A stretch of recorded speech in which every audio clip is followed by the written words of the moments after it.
self-serving, persuasive talkers of everything and nothing. We are Conversation Con Artists. What's going on, people? It's your boy, Mr. On Point. And I am somebody that does not want economy champagne. Economy champagne. Yeah, we'll get there. All right. Also known as Calamity Red. Okay, well, welcome to another fantastic episode. Well, I guess that's subjective, but of Conversation Con Artists.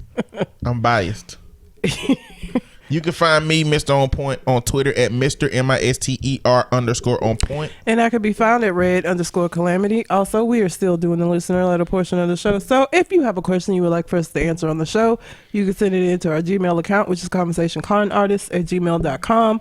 Or you can find us on Facebook. But first, of course, we got to get to this poetry.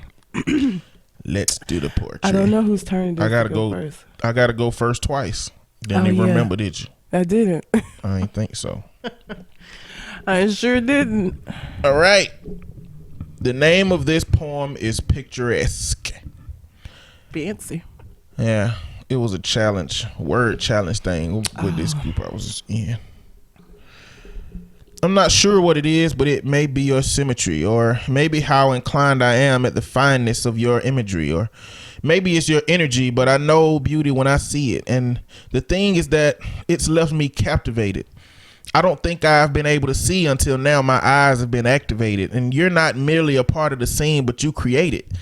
This may sound silly, but for me, you paint the world with every twirl you take, and every move you make is like you create a masterpiece around you. Then beauty can't help but surround you.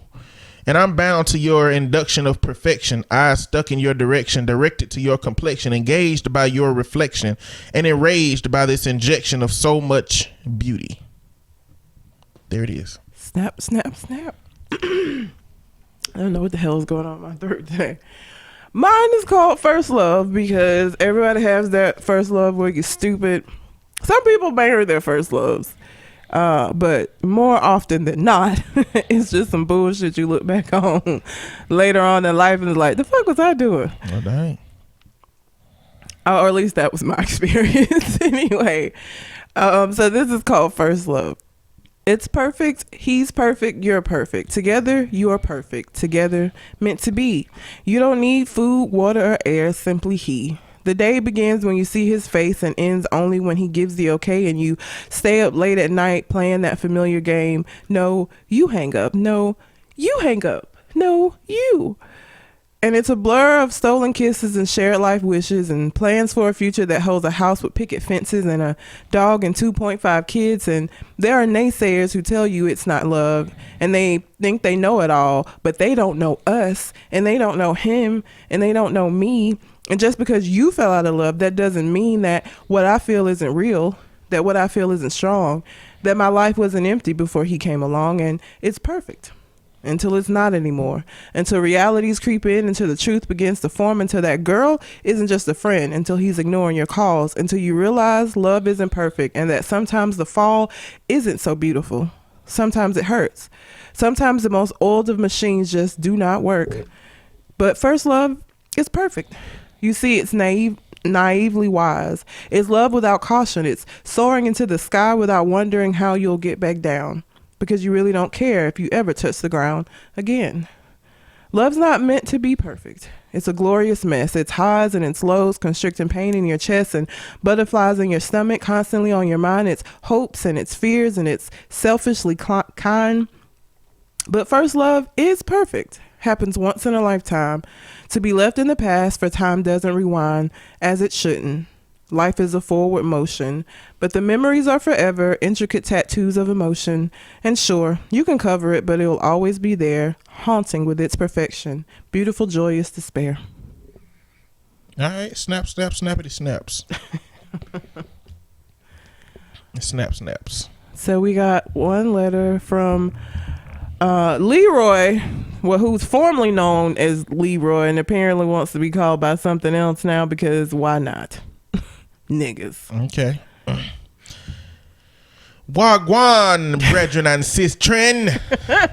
It's been a while and I haven't fucked with you in a minute, so here's my list.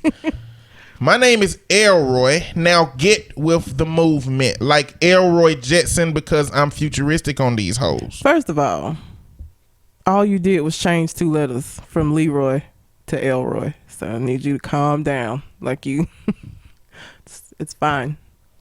He changed 2 letters. Was Elroy, what kind of character profile did Elroy have in the show? He was the bratty little brother to...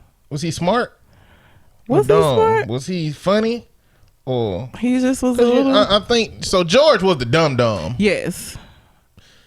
Elroy was just there. Like Judy was like the typical teenage girl.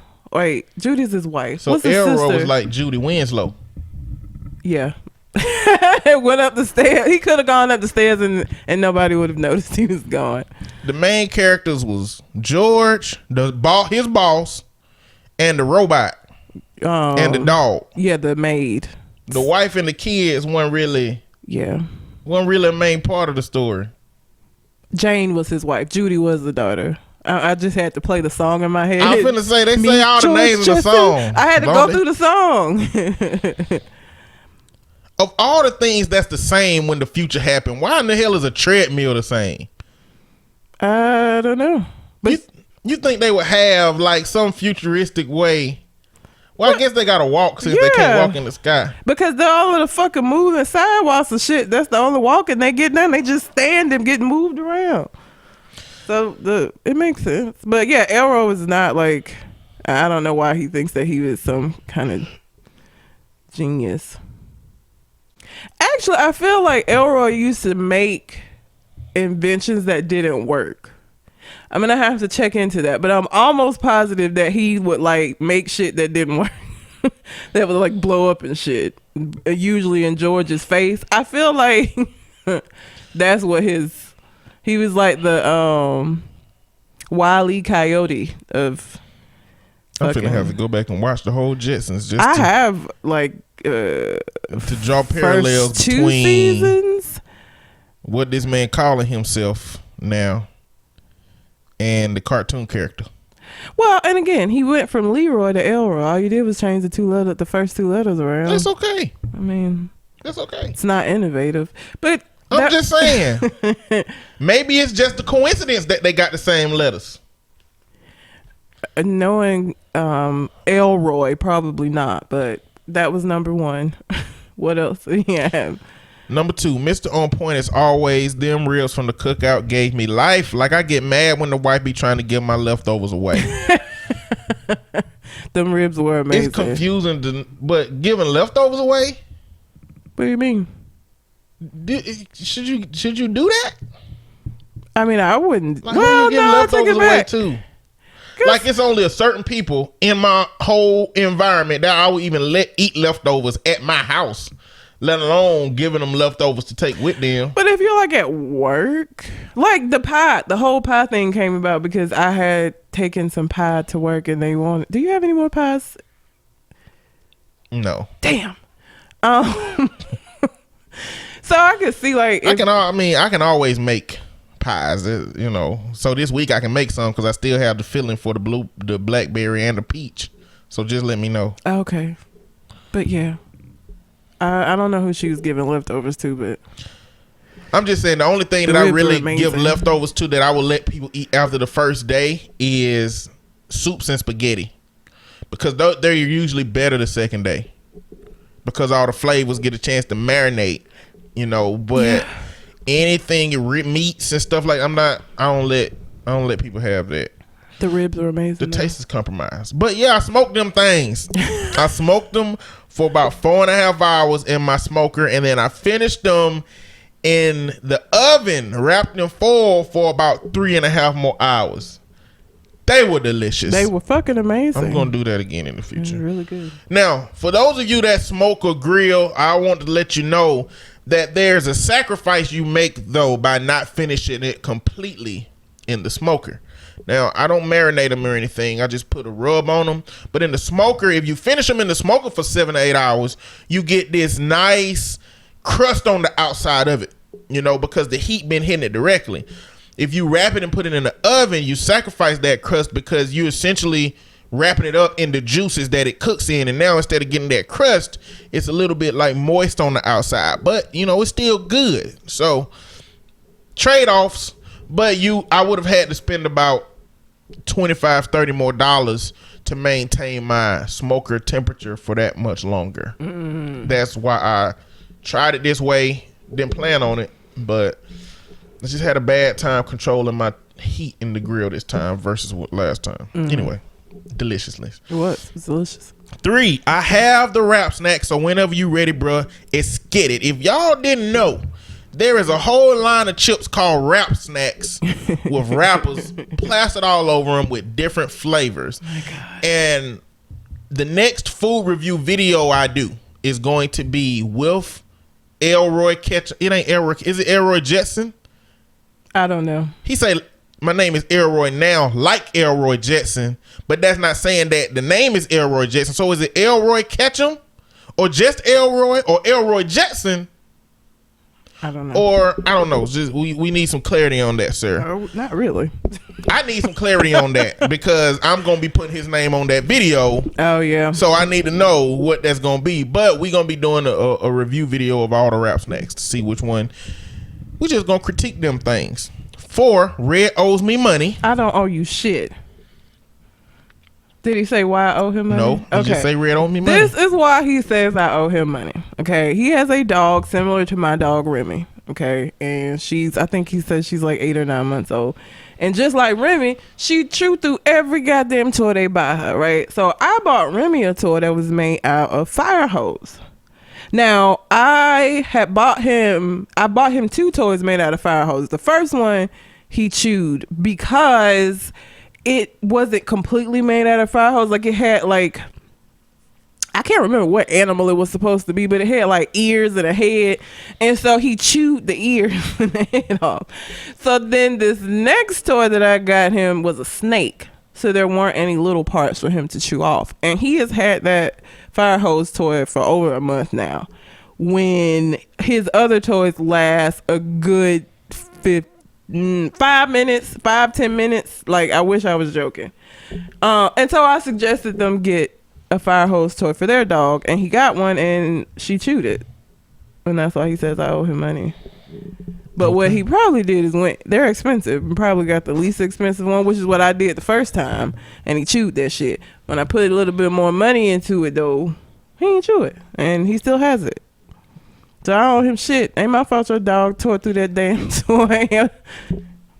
I don't know. She's a puppy. That's what they do. She's like 9 months old. You got a long... You shouldn't buy them nothing. You have to buy them stuff. Why? Because what the fuck you gonna do with... They gonna... Toys keep them from bothering you. You know what? You should buy them a pair of Walmart shoes. Why? Chew on. They're gonna just eat that. I mean, that ain't gonna last long.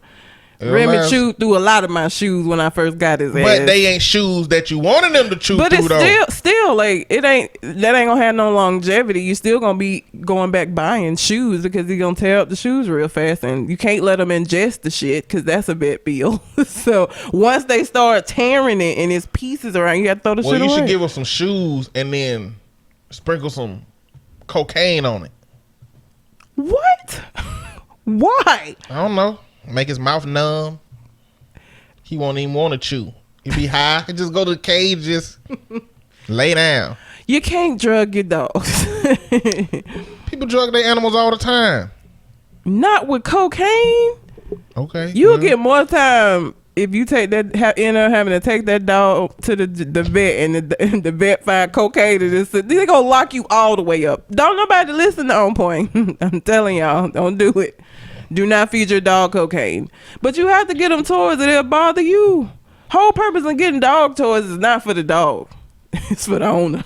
What about them bones where you just peanut butter on the inside of them? Well, Remy, and they said that their dog was the same way. Once he get the peanut butter out, he don't give a shit about that. But the peanut butter hard to get out. Not for him. How long it take? A good 5-10 minutes. He just sit because he focuses in on it. He just sits there and tries to lick it out, and then once it ain't nothing else in there, he like, fuck this, and he won't even play with it.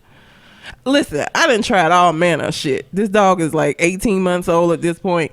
I done tried all manner of things in these 18 months because Kingston, which is a miniature schnauzer, I done had these problems with. Remy being a bird dog, completely different. And so I done tried all kind of stuff. He got a Kong toy where you put the peanut butter in it, but I don't even use that shit because he won't play with it unless there's peanut butter in it. And he focuses in, gets all the peanut butter out, and then he don't. Have you done that with the one of them bones though? It's a long bone that have peanut butter in it. I'm not convinced that they can realistically get the peanut butter out the very center. I know their tongues ain't that long. They'll stop trying. He'll stop trying because even with the Kong toy, there'll be some peanut butter left because he can't get to it, and after a while he just be like, well, fuck it then, and he still won't play with it. And I bought him a because I'm constantly asking the people that work in these stores for some help, and it's a toy like what you're talking about, but it has treat rings in it, but because he can't figure out how to get to the things, he won't. He didn't give up on it. Won't play with it. Yeah, so I don't owe you any money, Leroy. You just gonna have to get a toy that doesn't have little pieces hanging off, because that's what they go for. Because especially when they're young like that, they're not chewing for like, they're not chewing for just to chew. They're chewing to destroy. They're chewing to like tear pieces off. So they're gonna go for the smaller pieces. So like a toy that has ears, immediately the ear's gone. Or a little head, immediately the head is gone. So with Remy, I had to just learn how to, like, snakes, and those are our thing now, because anything with little arms or in it, that's what he gonna go after and fuck up first. But I don't owe you no money, Leroy. It's a trial and error. Welcome to pet life, nigga. You could mask up and rob her. What? What? No. When people don't give you your money? What? No, that's... I don't owe him no money. If he believe you owe him money. But I don't. Don't owe him no money. That's how all robberies start. Should have took it back, depending on where he got it from. If it's supposed to be a toy that is supposed to be indestructible, if your dog teared up like the day you buy it, you can take that shit back. They'll give you your money back. Better take that shit back to the store and be like, look, as soon as I took it home, she fucked it up. Number 5. I don't understand the Kanye hate, man. Don't get me wrong, bruh, man, crazy as fuck for defending Trump, but his albums are still fire. Have you all seen the Jimmy Kimmel interview with the pause? LOL. Yeah, I seen the interview. Yeah. It was, I feel like Jimmy Kimmel was like, okay, on to a break, because what Kanye was finna do was too unpredictable to leave it up. Well, he commented and said that because everybody was saying he was stumped, and he was like, I wasn't stumped. They went to a commercial break. Like, I was gonna answer it, but my whole thing is that's the problem. But he never. It's Kanye. So like, if Kanye had wanted to answer that question when they came back from commercial break, he would have been like, "Oh, wait, hold up, Jimmy, I want to answer that question." He would have done it if he had wanted to.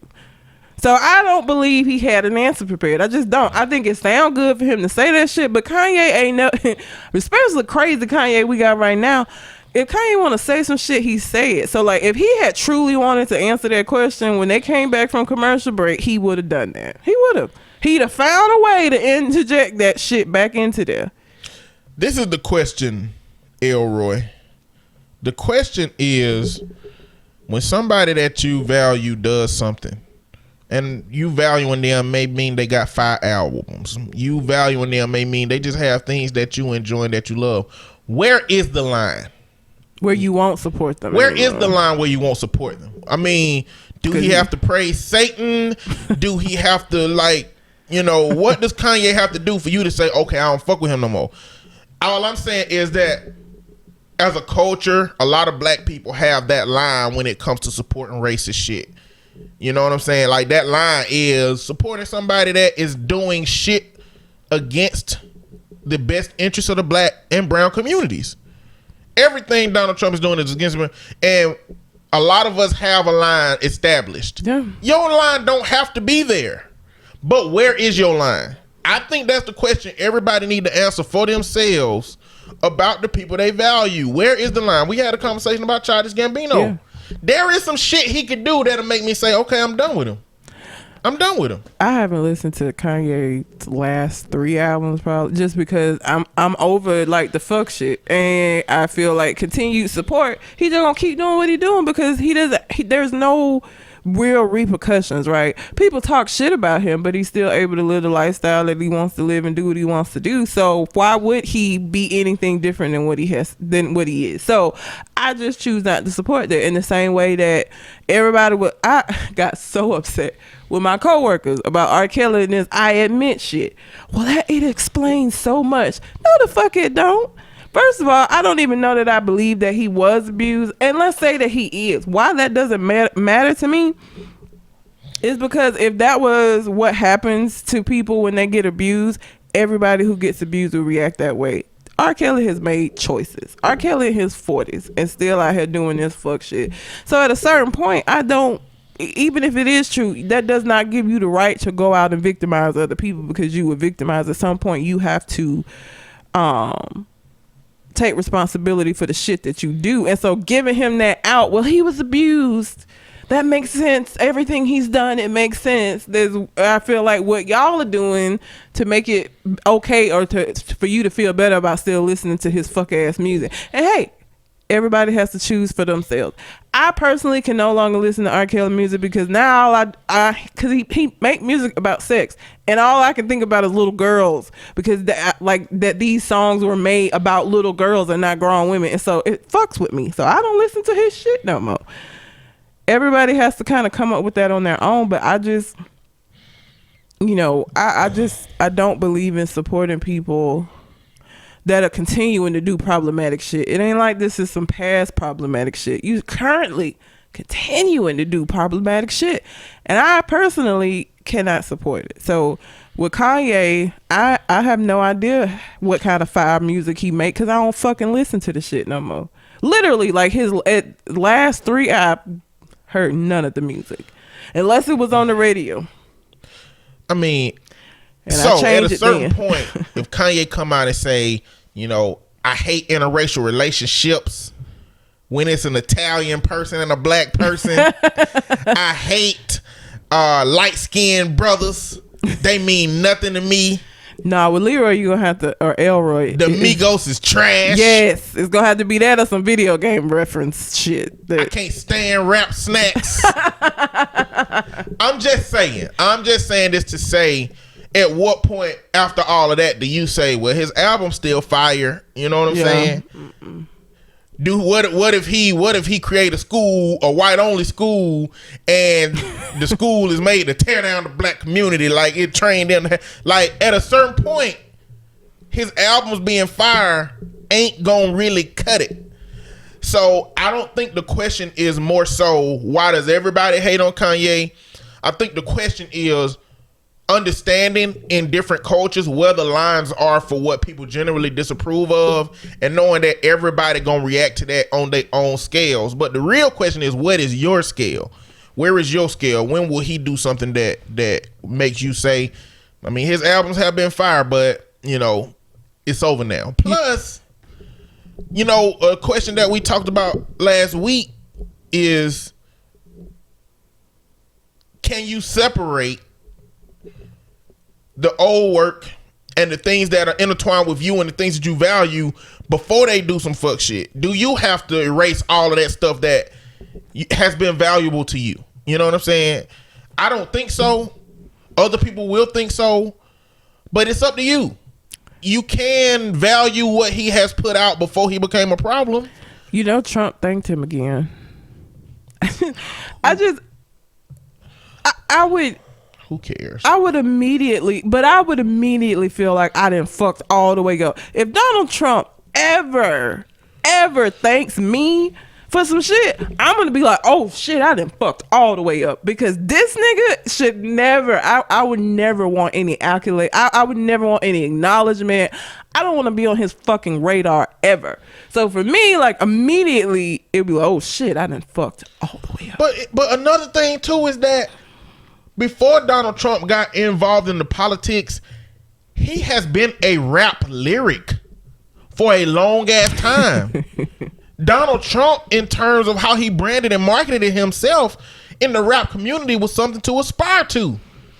You know what I'm saying? Yeah. So the hip hop community has that same standard because they don't fuck with Trump now. Nope. But like Trump, he changed. Like everybody has that threshold upon which, if it's met, you don't have to value that person like you used to.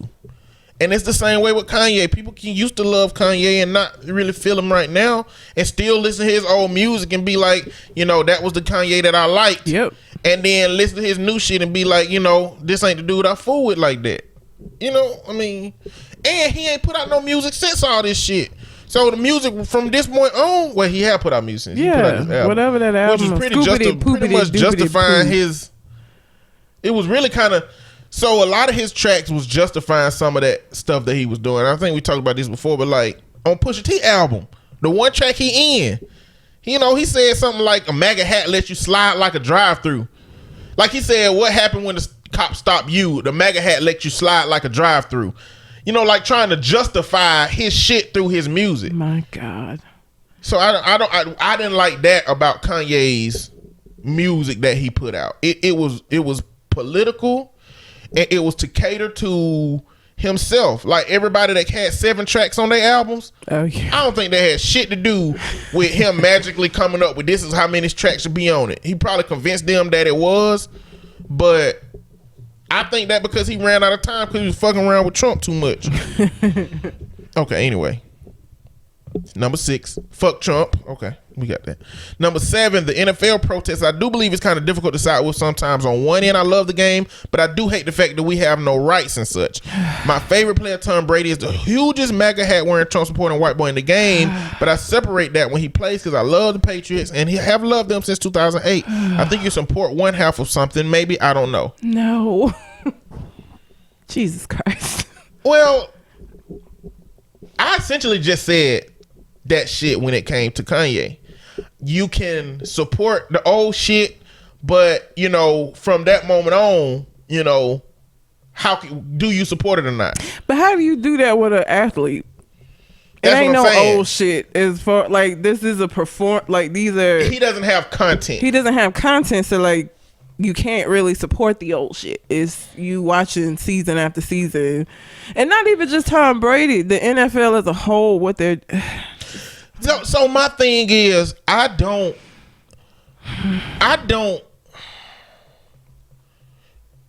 have a problem with people that support Trump. I don't have a problem with people that support Trump. I just don't. That essentially is a difference in political shit. I don't agree with Republicans, but I got some friends that are Republicans. I don't have I don't have a problem with people that are Republican. I do have a problem with people that support Trump because I feel like at this point where we are, that's two different things. What a discernment. We don't know that. It's just like we don't know who racist for real. But there are when people in your own party don't want to fuck with you no more, and like there's a discernment within their own party as far as him versus them kind of shit. Even though a lot of them, because if they're the ones who ain't running for office no more are very vocal, the ones who still want their positions ain't said shit. But when there is a discernment within the party itself, I feel like you can make that difference. So for me, I don't mind Republicans, but I do mind Trump supporters. Well, let me say I agree with you. Let me say what I'm trying to say is what you just said. Okay. We don't know if Tom Brady is one or the other. Yeah. We don't know if Tom no, Brady. He's a MAGA. Well, no, Tom Brady has been Trump's friend since before Trump was in politics.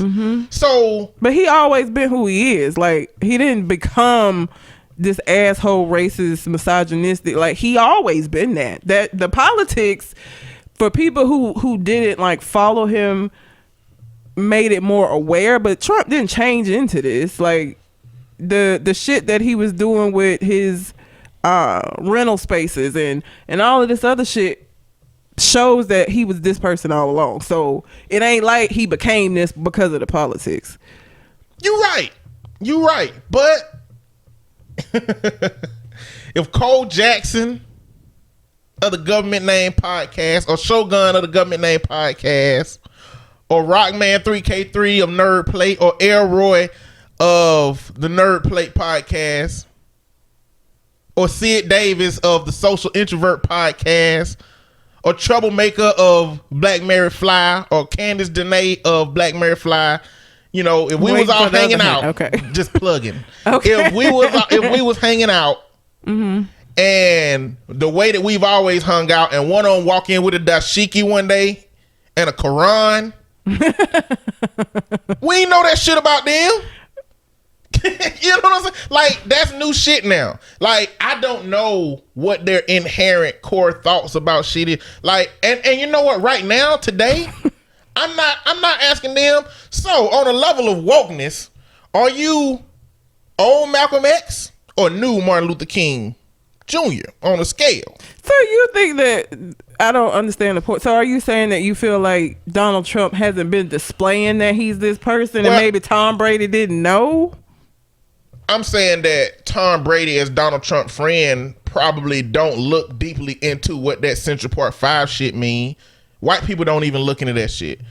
You know, he probably ain't looked at the old practices of him in his apartment shit, because that's shit that the news uncovered. But he doing interviews talking about he could just touch like, I'm sorry, I find it very hard to believe that somebody that is friends with Trump ain't never heard him say no problematic shit when he is saying shit everybody in white America got family members that say problematic shit. Okay. All day, every day. Yes. That's how they live. That's how they exist. Okay, but that doesn't make it any less wrong. What I'm saying is, whether Tom Brady chooses to ignore it the same way that he chooses to ignore Meemaw on Sunday saying nigga, is fine. But it doesn't make it okay because you choose to ignore it, because that's a large part of your existence. I'm not saying it's okay. I'm saying that we can't make the assumption that because he connects with somebody who do say nigga on Sundays, that they because everybody got to be a problem then.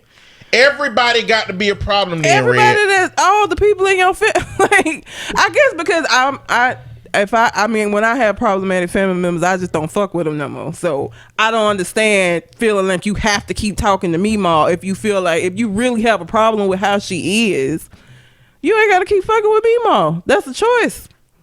That ain't gonna be every single person in your family. You just fuck with the ones that ain't problematic. But that's, again, maybe because that's how I address my own family. Or the way I'm looking at it right here in this specific situation is white problematic is different to white people than white problematic is to black people. And it's a bunch of white people that we know that may be allies that have people in their lives that are problematic, fucked up people. To us, that ain't the same on that scale to them. But but if you, let's say all of it, Tom Brady had no idea. He had no clue he was anything or any of these things. Since all of this shit with his presidency has been out, you still wearing MAGA hats. What's the excuse then? Because it ain't like you don't know this shit now. Everybody know this shit now. The whole goddamn country know this shit now. So what is the excuse that you still running around with MAGA hats on, knowing what the fuck that means at this point?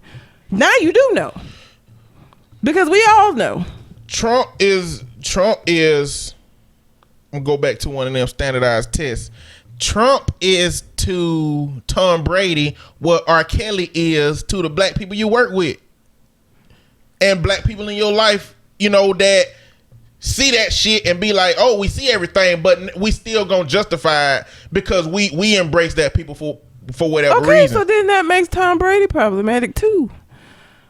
It does make Tom Brady problematic potentially, but the assumption is that everybody, so that means what you're saying is that every single person that is connected to Trump, in whatever format they connected to him, because they know about the stuff that he been going through, everybody that connected him at that level of problem. We're talking about Tom Brady specifically. Tom Brady's friends with him. They're besties. They're pals. He's a huge MAGA supporter. So under that, you still being friends with this person that because let me tell you something. If you started saying problematic shit and we tried to talk to you about it, you still could just decided that you was gonna be problematic as fuck, that would be a problem for our friendship. Like, I don't know that I can overlook you being problematic as hell all the time just because we have this friendship. Because at the point that you start saying problematic shit, I'm gonna wonder if I don't even know this nigga. Who are you at this point? Like, our friendship is not like, you not gonna, there the same way that this shit that celebrities can do, there is a level of shit that y'all can do that I would be like, I don't fuck with them no more. The guy went out here raping bitches. I'm not gonna, y'all. That's problematic. We're not gonna be able to be friends. I'm not gonna come to your trial and be like, he's such a good guy. I'm not gonna do that shit. There is a level to which, even with friendships, there has to be a level where it's like, okay, this I can't be a part of. But this, for Tom Brady, all of this shit that he has going on is not that level. It's not, that ain't where his level is. If your argument is that Tom Brady, as the friend of somebody, like anybody who don't disconnect themselves from Donald Trump as his friend, is complicit. He doesn't have to disconnect himself from his friend, but you wearing MAGA hats, you're like publicly supporting the bullshit. That's different than being his friend. You could be somebody's friend and shut the fuck up, but you wanting to wear MAGA hats and supporting him publicly is a different thing. Because who would even know that they were still friends if he wasn't walking around with his shit on all the time? I mean, everybody who walking around with that shit on ain't Donald Trump friends. They supporting the current Republican platform and the dialogue from the platform. All I'm saying is, Tom Brady might have conversations in the house. Well, listen, you do realize that past Republican presidents did not have catchphrases that niggas was walking around with shirt. Like, you can. They did for their campaigns. Everybody have a slogan. Not that the word slogan is synonymous with fucking political campaigns. It is, but what was Bush? I don't know. Exactly. I can tell you what Obama's was. Because you liked Obama. Well, Obama, the first president that I feel I was old enough to legitimately get into politics and be into politics. So anybody before that, hell, I don't know. But I also wouldn't know the one for the other party because I don't value but you know how they MAGA. believe. That's what I'm saying. Like, because of how this has been, like, he's the most verbally vocal. He got merchandise and shit. That's why you know MAGA, because that would be the same thing. You're not supporting that platform just like you haven't in the past, but you know what MAGA is because he has put it to where everybody in the fucking world all over the place knows what MAGA is, which is completely different than past presidents. His whole approach to being president is completely different than anybody else's has been. Cause he not a politician. No, he's not. He ain't presidential. No, he ain't. I don't think he's smart enough to be doing what he damn been doing. He just is good with marketing somehow. I don't know. He put people around him that's good at teaching him how to do shit. Then he wrong them all and fire them all, and he just done that cycle his whole life. Like people being circling around him, helping him exist. MAGA gonna be in the history books. I guarantee you. Like, our grandchildren are gonna be learning what the fuck a MAGA was, as opposed to these other slogans for people that have run for president. Because you're right, they all do have a little slogan, but they don't carry it into their damn presidency like this. The way that he has, he be at his own rallies and shit wearing MAGA hats. But to go back to my earlier point, same thing with Tom Brady. Like, do he have to have an Instagram video with a Klan's outfit on for you to say, okay, fuck Tom Brady and the Patriots? I mean, for a minute, let me speak for myself. I have to compartmentalize these things, and I didn't expect to have to compartmentalize these things because in Shelby County, predominantly white county, I work with families that have these beliefs. Mm-hmm. I have clients that have these beliefs. I have to separate who that person is from what they believe. And that's something that I've been practicing over and over and over again. And I don't want to make assumptions about people who believe whatever. I believe most people who support the MAGA platform are deeply, deeply misinformed. And they ain't interested in being informed. But that's no different than how the Republican Party has been forever. Poor white people have been voting against their own interests forever. And this ain't no different than that. They just got somebody who's famous that do it. Because it's the same thing that happened with Ronald Reagan. Ronald Reagan was already famous when he came in to be the president. Oh, yeah. He had irrational supporters that supported him just because he was successful from something else before he came to be the president versus people they don't know what they do. Everybody who become the president is successful before they become the president. You don't go from homeless to living in a house to now you in a bid for the White House. Everybody is successful, but white Republicans continue to vote against their own interests. All with this dialogue, what I'm saying is it's possible to separate those things. But you need to have a threshold upon which you can no longer do that.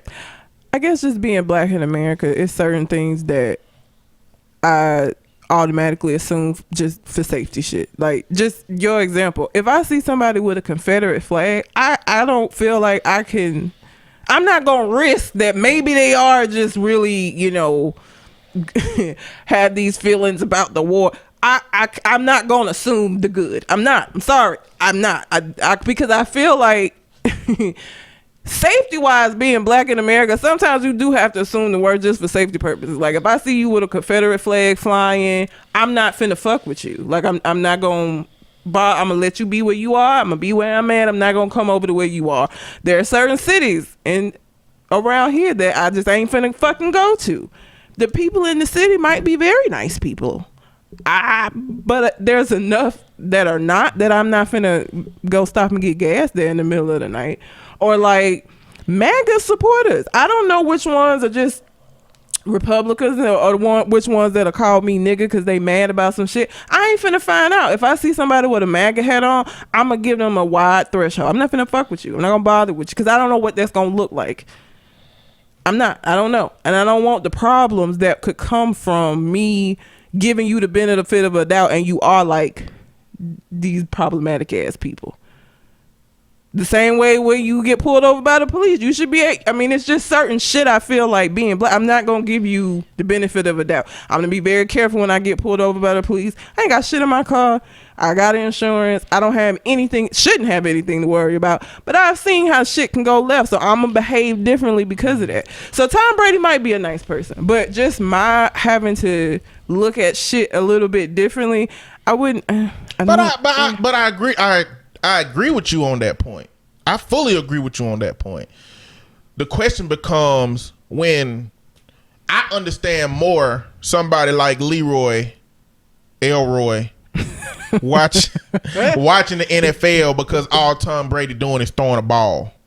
That's all he doing. Like he ain't on Fox News. He ain't like Kanye West is out here on a fucking campaign for this man.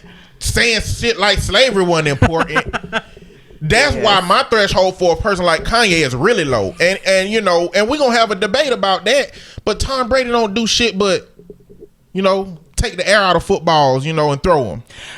You know what I'm saying? Yeah, he don't do nothing but like it's just his existence with what he believes and what his profession is inconsequential. Now, if he came out and gave some Dak Prescott type fucking, because Tom Brady he avoid them questions like the play. He does. He avoid them questions like them DNs. He doesn't want to get involved. You know what I'm saying? But the NFL as a whole, like him still watching it, and I guess you have to make your own decision. But that's that threshold. Like, what does the NFL have to do for you to say, like, if the NFL suspended all the black players tomorrow, would that be your threshold?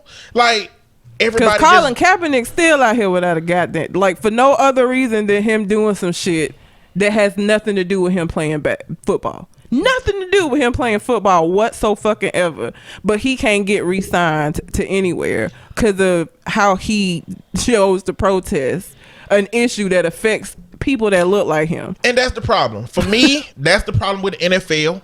For me, that's the problem with all of the owners. With me, that's the problem with most of the coaches. For me, that's the problem with, I don't really think the players really have much of a say in terms of how the system operates.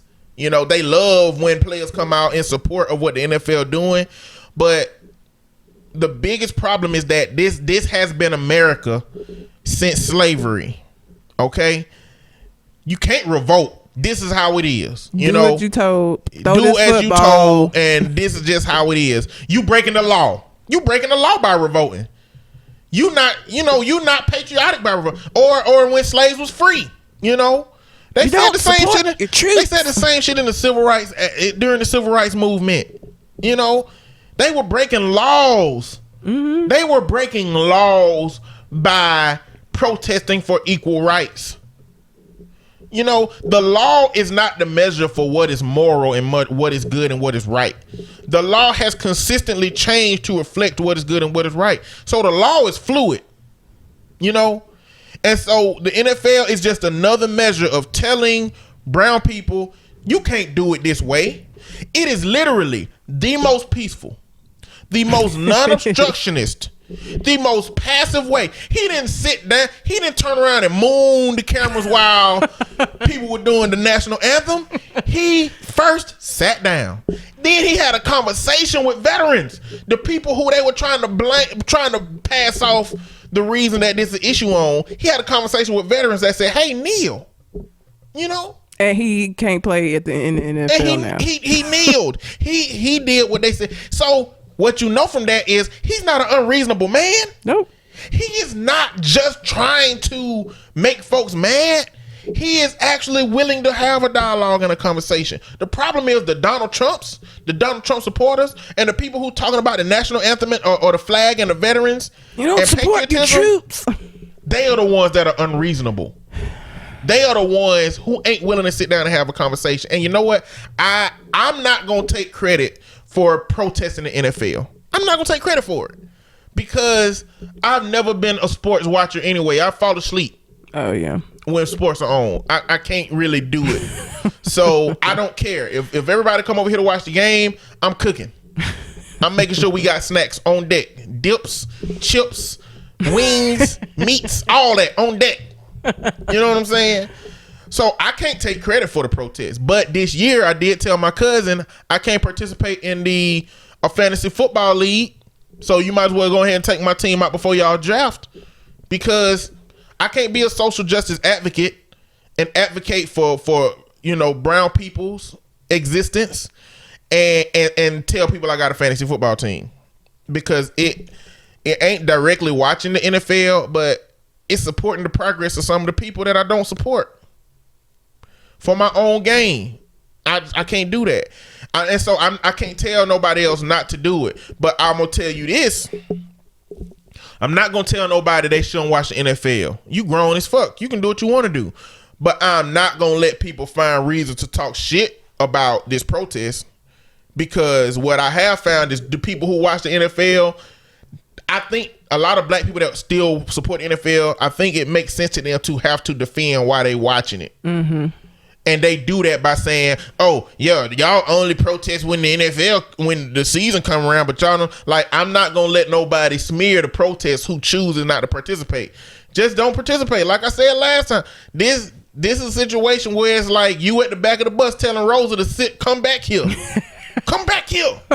Don't do that. Just be quiet and live the life you want to live.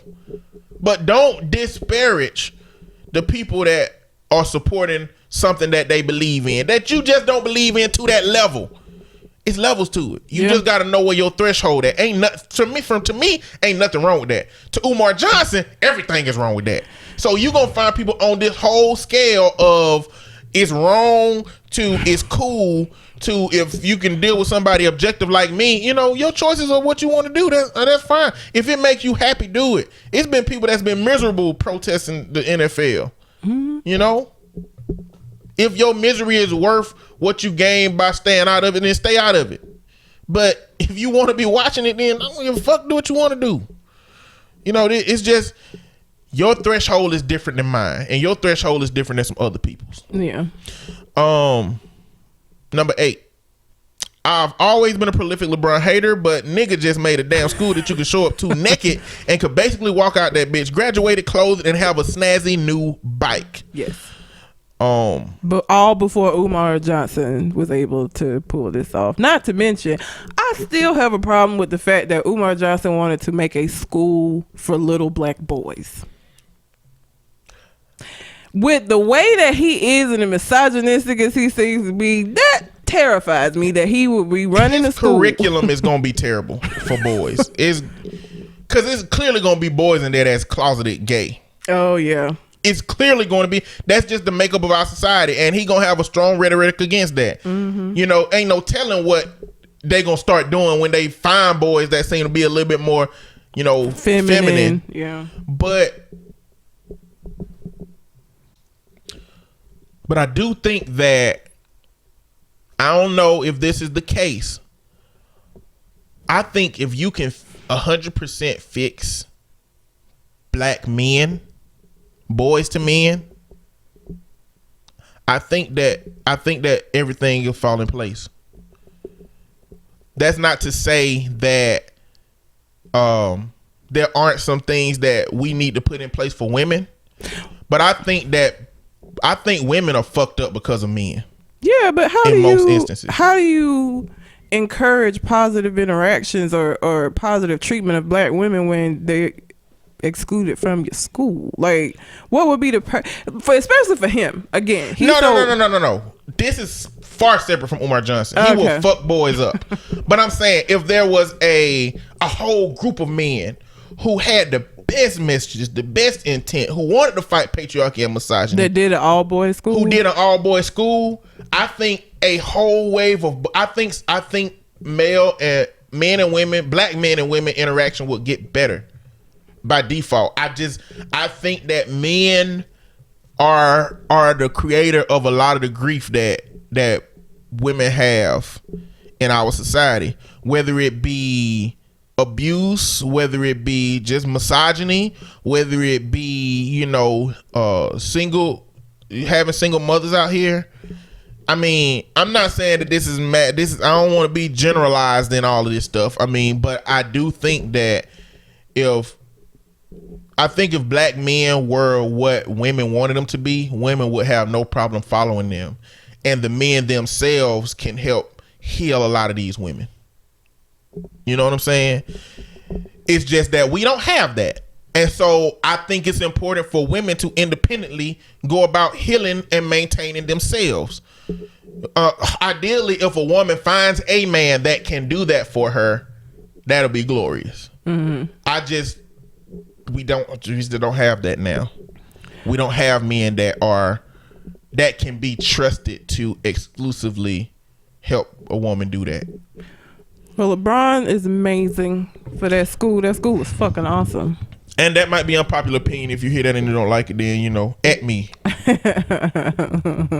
Tag me. And let's have a conversation. But I hate the name of the school, but respect to LeBron. What's the name of it? I Promise. I Promise. Like iPhone?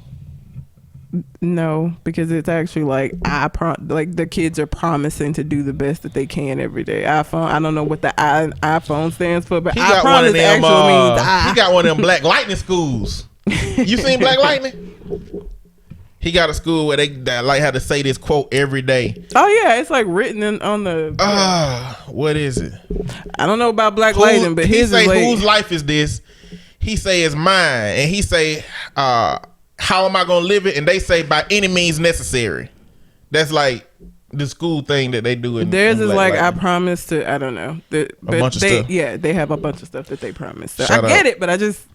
Shout out to LeBron. What high school you went to? I Promise. I just don't like the name. But listen. The school is amazing. Listen, as it pertains to Trump and his supporters, if LeBron, through the trials that he has overcome, mm-hmm.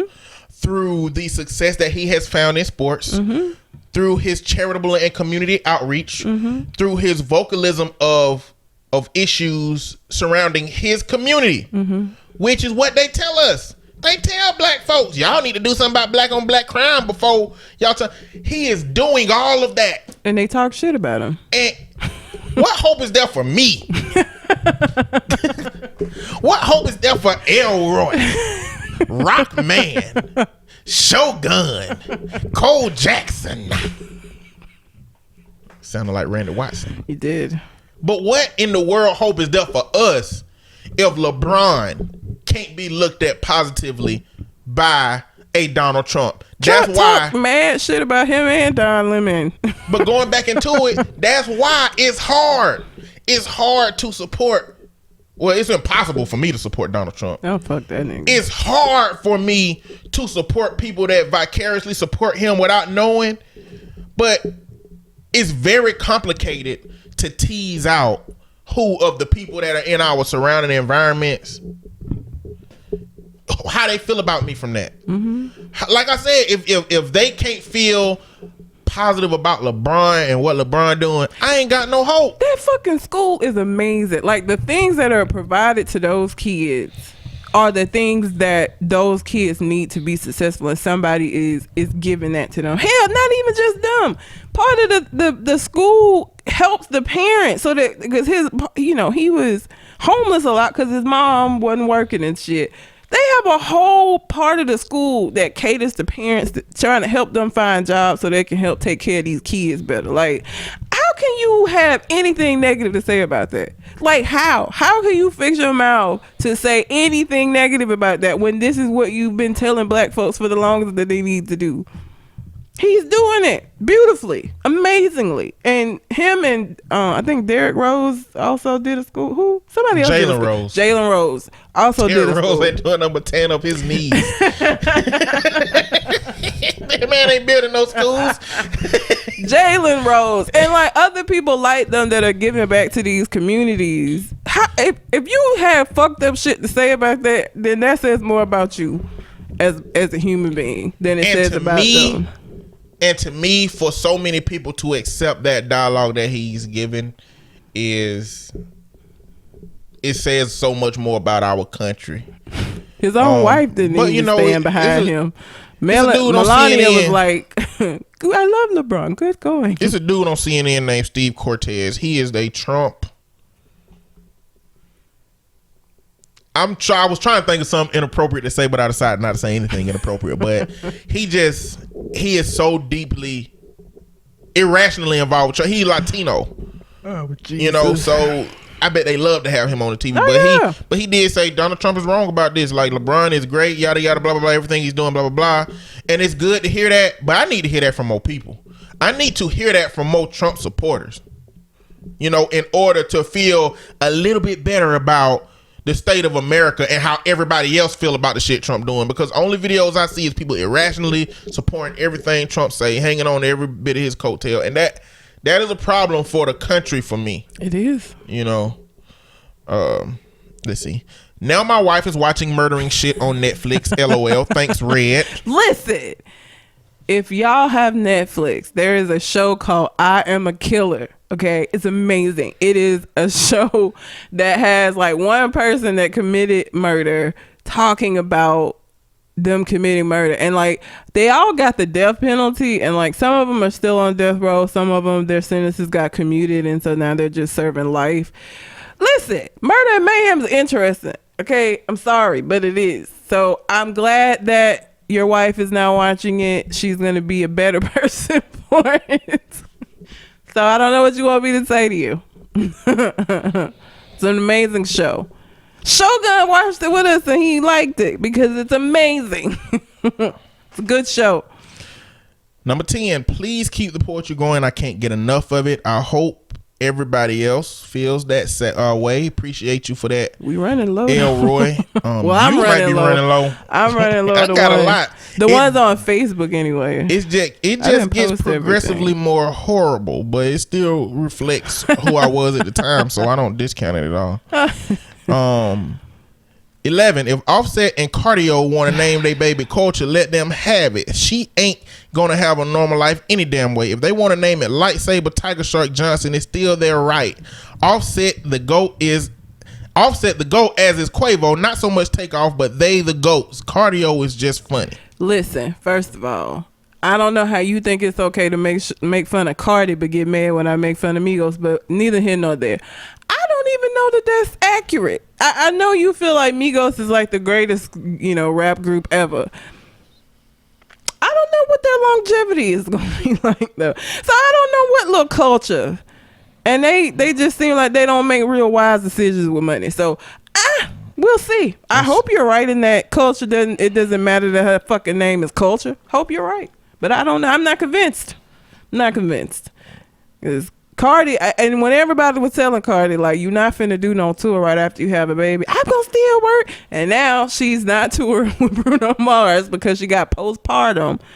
And having your first baby is not some shit you just bounce back from the way that she thought she was going to. So I don't even know where her career is going to go after this, because she is having some complications that she didn't foresee. And this is why everybody was like, it was stupid for you to get pregnant this early in your career, because it's going to change some shit. And again, I don't know about Migos longevity. We'll see. Just because it's they right don't mean that it's right. Okay? I'm going to put this conversation on hold until I see what your child name is going to be one day. And we'll pick right up right here. All right. Number 12, fuck 12.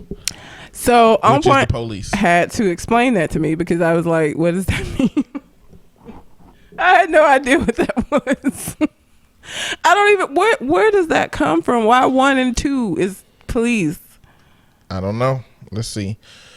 Urban Dictionary, 12, the police, any law enforcement agent, see popo or one time. But why? That just says what it means, but why does it mean that? Okay, to clarify, 12 is not the cops, not the police. Number 12 is the narcotics officers that show up at your door, or the drug task force, in other words, the DEA. Oh. They combat drug smuggling, use in the U.S., aka why the song Fuck 12 by Migos says, throw that shit 12 outside. Referring to throwing the drugs because the DAR 12 are about to kick in the door. I didn't even know they had a song called Fuck 12. Okay, so I learned more. So I don't listen to Migos. So well, okay. see, and now we get into people who this is unfounded.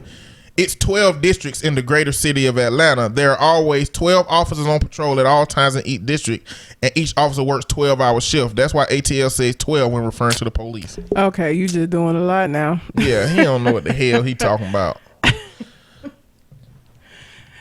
Okay. All right, I'm tired. LOL. This was a lot to write, but I do for you. Regard Elroy Ketchum. Okay, it's Elroy Ketchum. Okay, it's Elroy Ketchum. Need plate worldwide. I imagine that's supposed to be nerd plate worldwide. 12, period. Fuck 12. Okay. God. Okay, Elroy. I'm probably going to still call you Leroy, but it's because I'm an asshole. So just get ready. Anyhow. If you have a question you would like for us to answer on the show, you can send it into our Gmail account, which is conversationconartist@gmail.com, or you can find us on our Facebook page, Conversation Con Artist, and send us a message that way. Let's get into these stories. I don't know what the fuck is going on with my phone today, but it's being a little bitch.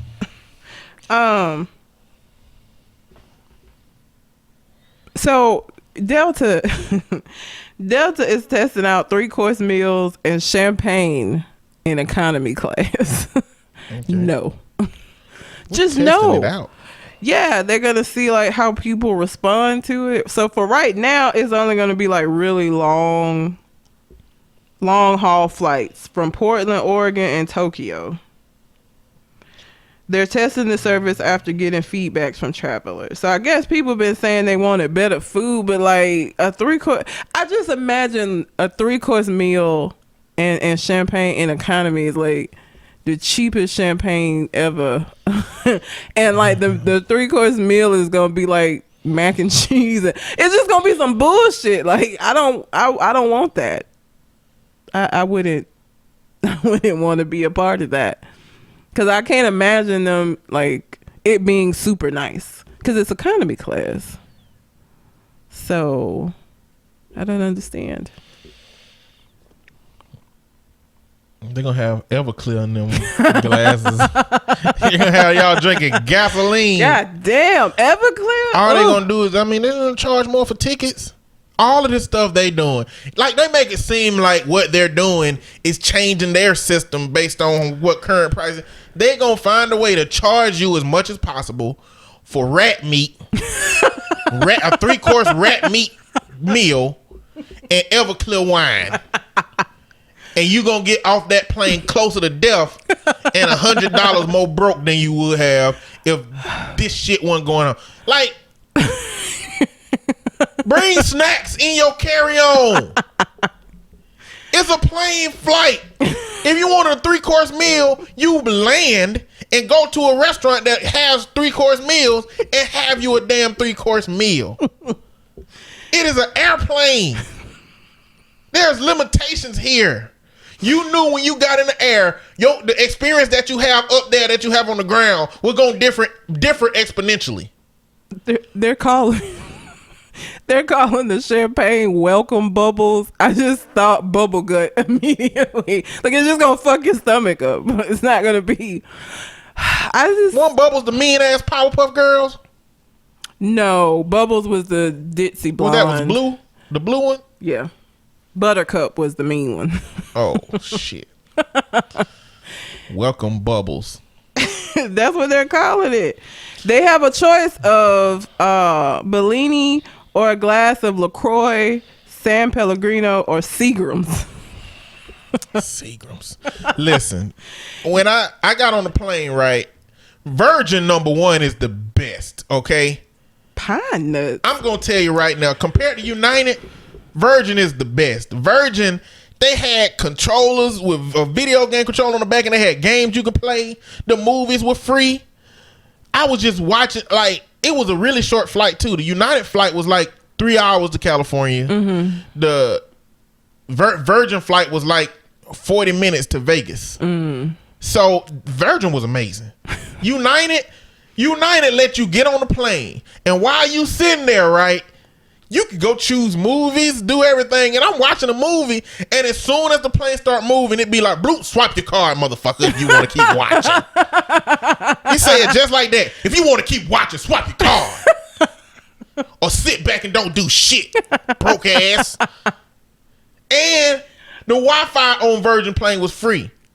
On United, you can log into the Wi-Fi, but as soon as the plane start moving, a message pop on your phone that say, broke bitch, pay for this or suffer.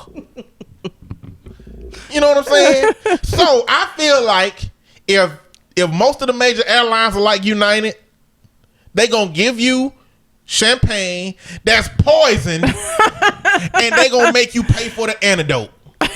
Don't fall for the traps.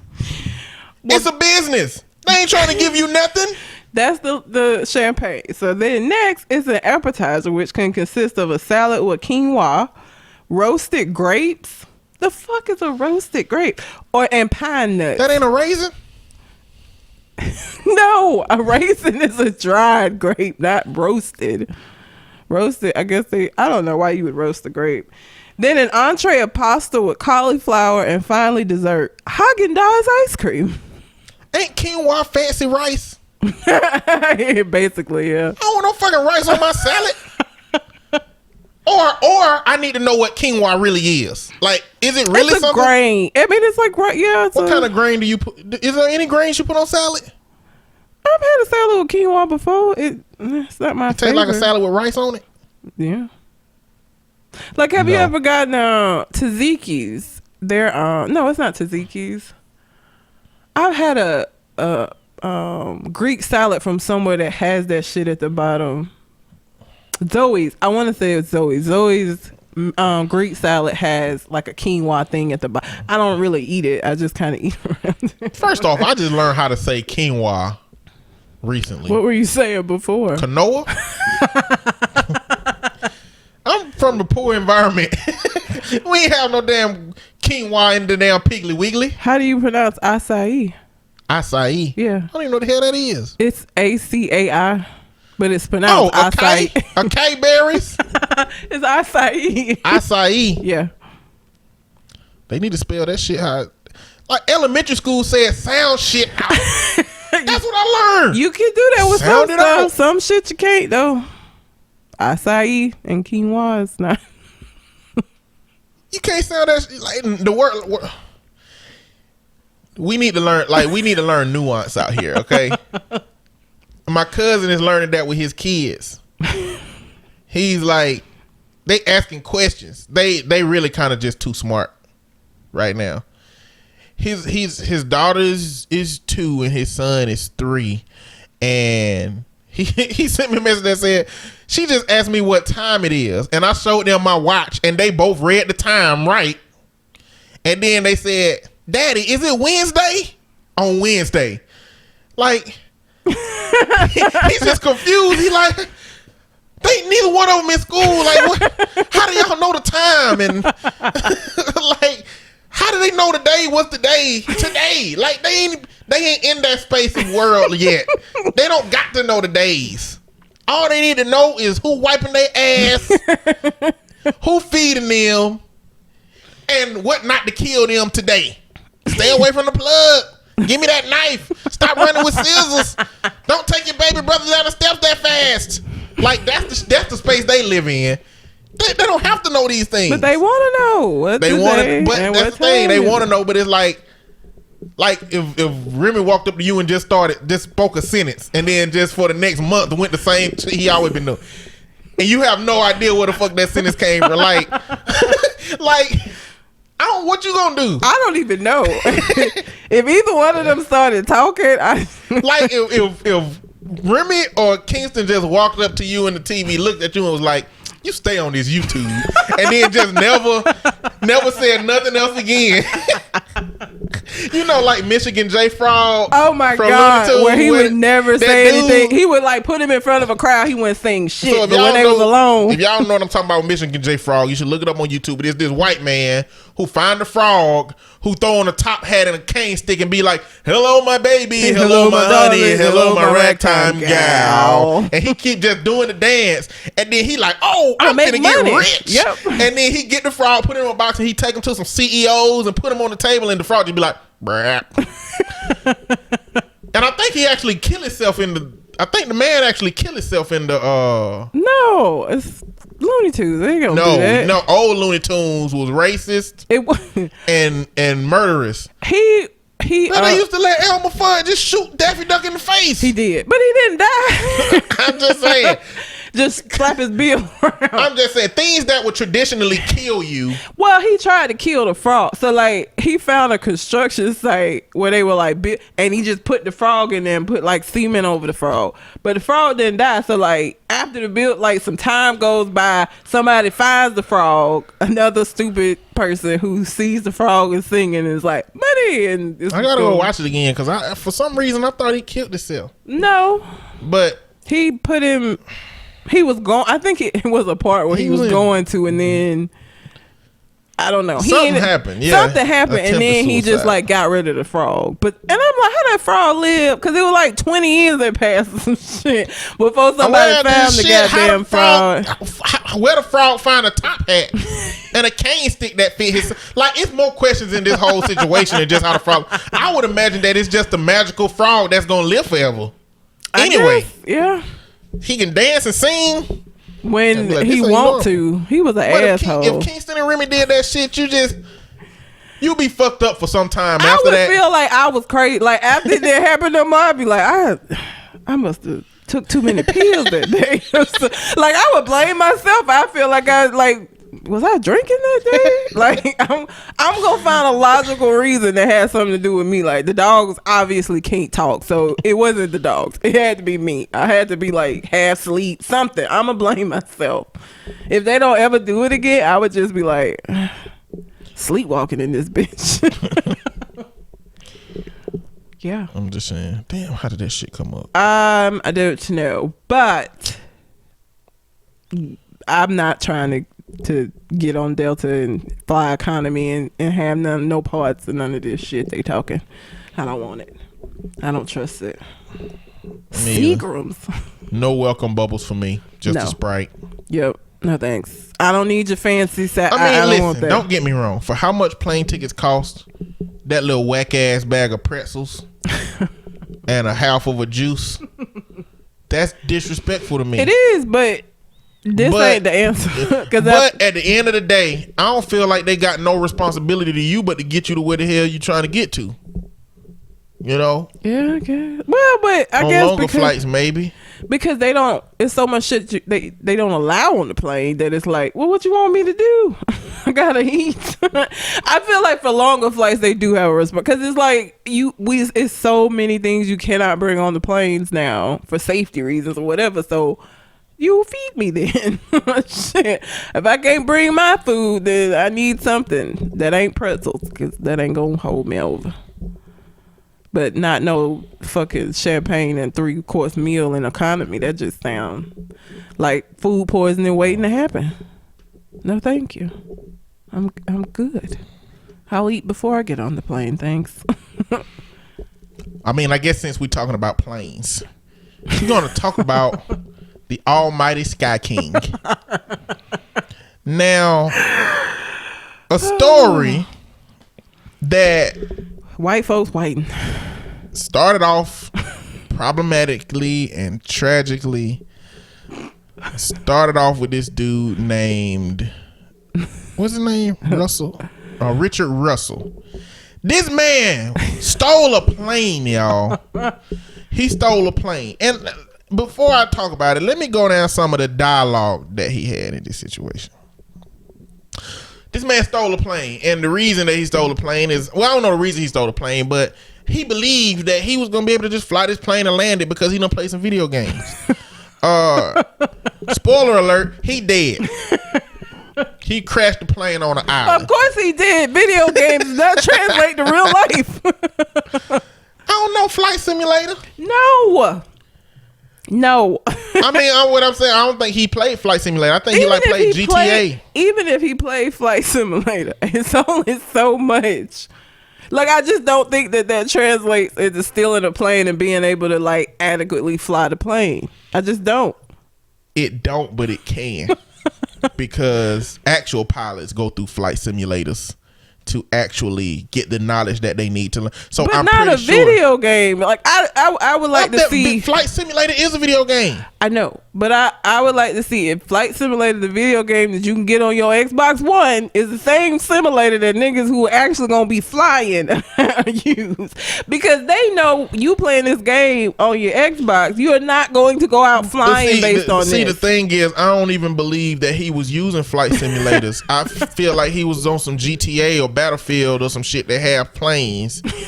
I don't really think, but anyway, we'll never know now. Some dialogue that he had early in the flight, a controller is giving instructions to him when he flies the plane. Yeah, that's all mumbo jumbo. I have no idea what all that means. I wouldn't know how to punch it in. I'm off autopilot. At a certain point, he's been instructed to keep away from other aircraft, in which he says, okay, yeah, I don't want to screw with that. I'm glad you're not screwing up everybody else's day on account of me. How much fuel? Apparently he don't know how much fuel is in the plane. I'm down to 2,100. I started at like 30 something. Wait, you said you had 2,100 pounds of fuel left? Yeah, I don't know what the burnout is on takeoff, but yeah, it burned quite a bit faster than I expected. He had anxiety about going to an Air Force base, thinking he might get shot down. He was very anxious about going to jail for life because of this. He said that, apparently a grounds crewman with Horizon, I guess, this is the controller right now, is flying around and he just needs some help controlling his aircraft. To which he responded, no, I mean, I don't need that much help. I've played some video games before. So that don't sound like he could would have said I've had a flight simulator. He said I played some video games before. This man probably played Pilot Wings on Super Nintendo. He started feeling lightheaded at some point where the altitude was causing this problem. He started thinking about not wanting to hurt anyone. They kept trying to get him to land, to which he wouldn't correspond with. And then at some point he started talking about the mountains, about possibly hitting the mountains, but he got past that. Then he apologized and says he's a broken guy with a few screws loose. He said, I've got a lot of people that care about me and it's going to disappoint them to hear that I did this. I would like to apologize to each and every one of them. Just a broken guy got a few screws loose. I guess never really knew it until now. He then says, man, have you seen the Olympics? These guys are gorgeous. Holy smokes. What? I don't know what he's talking about with that. Then at a certain point he says that he's gonna try to do a barrel roll. So when they get him to land, he says, all right, hey pilot guy, can this thing do a backflip, you think? I'm gonna land it like in a safe kind of manner. I think I'm gonna try to do a barrel roll, and if that goes good, I'm just gonna nose down and call it a night. The controller says, well, before you do that, let's think about this. I got another pilot coming. In just a minute or two, we'll be able to give you advice on what to do next. Because they don't want to lose a goddamn plane. Exactly. So now they ask him how much fuel he have left. He says, oh, man, not enough to get by, like 760 pounds. I'm going to do this barrel roll real quick. The controller says, well, no need to do that. If you could just start to turn right, and then I'll tell you when to stop turning, and you can level it from there. And 2 minutes goes by. He said, I feel like I need to be, what do you think, like 5,000 feet at least to be able to pull off this barrel roll? Now, he fucking actually did a barrel roll in the plane. So, apparently, video from a witness on the ground shows the plane at one point doing a loop, putting the aircraft upside down and pulling up just feet above the water. And it's unclear if the roll is what the chatter is referring to, but he actually did a barrel roll. The helping pilot came out and said, congratulations, you did that. Now let's land the airplane safely and don't hurt anybody on the ground. He said, all right, oh, damn it. I don't know, man. I don't know. I don't want to. I was kind of hoping that was going to be it, you know. It sounded like he might have expected to die at that moment. Not for long, one of my engines are going out. And okay, if you could, just keep that plane right over the water. And I think that was the last correspondence they had before he actually crashed onto the island and died. Now, okay, let's clearly, this fucked up guy shouldn't have stole a plane, but he stole a plane, flew it, crashed it. But the internet, though, y'all, they undefeated immediately branded this man as Sky King. And like you got memes of Harambe and other dead people that the internet is taking in, being welcomed into, I guess, the world of death memeness. So y'all finna probably see a bunch of Sky King memes because this dude stole a plane. Jesus. But the crazy thing is gonna be, employees of the airport jobs is gonna get so much more complicated because of this. Because the question they asking is, how could somebody have stolen a plane? That was a question I and asked. maybe it could. Well, maybe it was only accessible to an employee, or maybe maybe somebody else could have done it. No, you said it wasn't. No, it wasn't an employee. He had on clothes, but he went to a mechanic area. Yeah, that's what I was saying, because it wasn't ready for flight, or he went to an area where wasn't nobody really fucking with the plane, because it was like, who else could have gotten to that plane? Only employees, it sounds like. I don't know if only employees could have got to it. I would hope where they fix the plane, that their average nigga can't just walk up and do shit. Like, I feel like that would be somewhere secure where they're. I hope so too. Because also you gotta what if somebody come and tamper with a plane and because it's available for somebody? That's what I'm saying. All I'm saying is those are the questions that's about to be asked at all of these airports, and any holes that existed finna be, because you know how movies do. You know how not John Wick. What movie? Let's say the game Hitman. All you gotta do is knock somebody in their head, change their clothes into your clothes, just walk around. Nobody gonna know the difference. I mean, in an airport with as many employees, it's very plausible that it's a person there that's dressed like everybody else and nobody know who it is. Yeah. If y'all think that shit just happened in movies, you crazy. It's folks out here be dressing like employees at places, and people dress up like police officers and used to. And be raping folks because you open the door for a police officer. You can legit probably dress up just like a Walmart employee and walk into the back. Somebody did that at Target and stole a bunch of phones, remember? Oh, yeah. Yeah, you can do that. She just went and got a bunch of iPhones because she had on the Get Up, and they was like, okay, and gave it to her. She just walked out the store with all these phones. Yeah, that's happened before at Target. But yeah, I ain't praising the situation because, you know, just like American fashion, what they do is they jump to say mental health issues when they he just sounded person that's non-brown is out here doing crazy stuff. Oh my God, that they normalize and humanize the person. Crazy story. For all you 90s people, Drew Hill is adding 2 members to their lineup, and the 2 members are coming from the group Player. Now, if you are not from the 90s, you are probably not gonna know who the fuck Player is. Cheers to you. Oh, I like that little part. For giving me a chance. I just like that. Yep. I'll be That's one of my shower songs. I'm gonna have to sing it more since R. Kelly songs is gone. Until some of them do some problematic shit. So they are merging their group with Playa. Two people from Playa. So they have Jawan Smoke Peacock and Benjamin Black Bush. The news comes after the fourth member of Drew Hill, Jazz, decided that he's going to lead a group. So I did not realize that Drew Hill, I missed this somehow, that they had added a fifth member. Mm-hmm. So they lost Jazz and Woody, and they gained somebody, Tao? Mm-hmm. Tao? T-A-O? Tao? I don't know how you say that in black. Tao. And in black, I feel like it would be Tao. Like it's Tao if it's like Asian. It's Asian influence, yeah. But I bet it's Tao. But so sense. Now it's going to be Smoke, Black, Cisco, Nokia, and Tao or Tao. Okay, so are you really merging groups? I don't feel like they merging groups. Yeah, because what are like 5 niggas in Playa? Not even. No, it was. I think it was just 3. Was it? Yeah, it was just 3. Are you sure? Yeah, it was 2 light skins and 1 dark. It was a mixed bucket of chicken.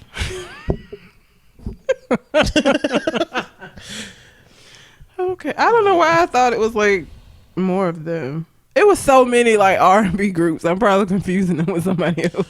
You could be confusing them with As Yet. You could be confusing Last them. night was that As Yet? Yeah. It's hard for me to say I'm sorry. So you could be confusing them with As Yet. Who else had 5? It wasn't that many with 5. What was the what was that Shy? It was either who sang Blackberry Molasses? Candy Rain. Oh, that's So For Real. So For Real had 4. Most of them had 4. As Yet really the only one I can think of that had 5. Yeah. H-Town, one of they dudes died. Yeah. And I think Ideal, one of they dudes died. Ideal. Oh, but no. Was Get it On? Get On? Yes, Yeah. love that song. You remember that? You would love that. It's a good song. No, I cannot remember the name of this group, but it was like something about taking the dog. Oh, what was this song? My mom liked that song. By who? I can't remember the name of the group because I feel like that was the only song that they had. You got to give me more context for the song. Okay. This song was not about a dog. It wasn't, but it was about him leaving and saying that he was taking everything, including the dog. I don't know what that is. You need to figure that out. I'm gonna have to figure it out. I'm gonna think on it. But what I'm saying is, I don't think they merging groups because when the hell Playa done had a hit? These just sound like 2 new hires.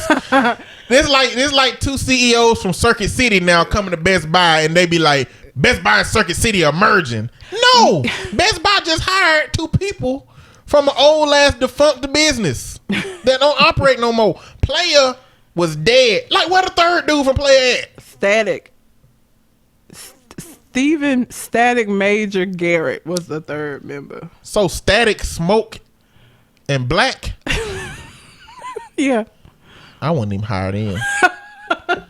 Like, they couldn't even come up with names right. Anyway, that's not a merger. That's not a merger. That's y'all just got picked up. Yeah. By Drew Hill. Because Drew Hill got the name. They do, which is why they are going touring as Drew Hill and not Playa. I bet that's what happened. I bet Drew Hill was like, I bet Playa was like, hey, Drew Hill, let's do a collaborative tour. They was like, who the hell is y'all? Hell no. The only reason y'all come with us because we lost Woody and Jazz is y'all gonna join the group. And we having auditions. And they was like, well, it's time to get back in the limelight, y'all. And then Static was like, no, we are Playa. We ain't fit. Drew Hill ain't finna take. I'm sorry. You came with the song? I did. I don't know the Who name of it though. You're nothing but a liar, a cheater, a deceiver, a heartbreaker, and I won't let you back in my life. So take it, the house, the cars, the kids, and the dog. I want it all. Maybe it was called Liar. I don't know. Let me see if I can find it. Is that is that the dude from the old Black Street that left? I don't know. What song did he have?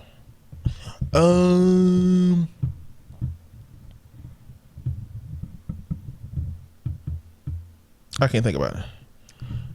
He had the song "One Woman Man." That ain't him, is it? No. Dave Hollister. No. Profile. Oh, Profile was the name of the group. They the one that had to do with the afro, ain't it? I think so. He had a big afro out in his song. No, I don't think that's them. I mean, honestly, that "Liar" is the only song in the Profiles I remember. But there was one of those groups too. I mix up "Get Gone" and "Liar" because they're both basically just saying "get your shit and go." And so I usually combine the two of those. But yeah, Profile was who I was thinking of. Anyway, cheers to you. Yeah. Oh, it was only one it was a light skin and two darks. Oh, I had it backwards. Yeah. Still a mixed bucket.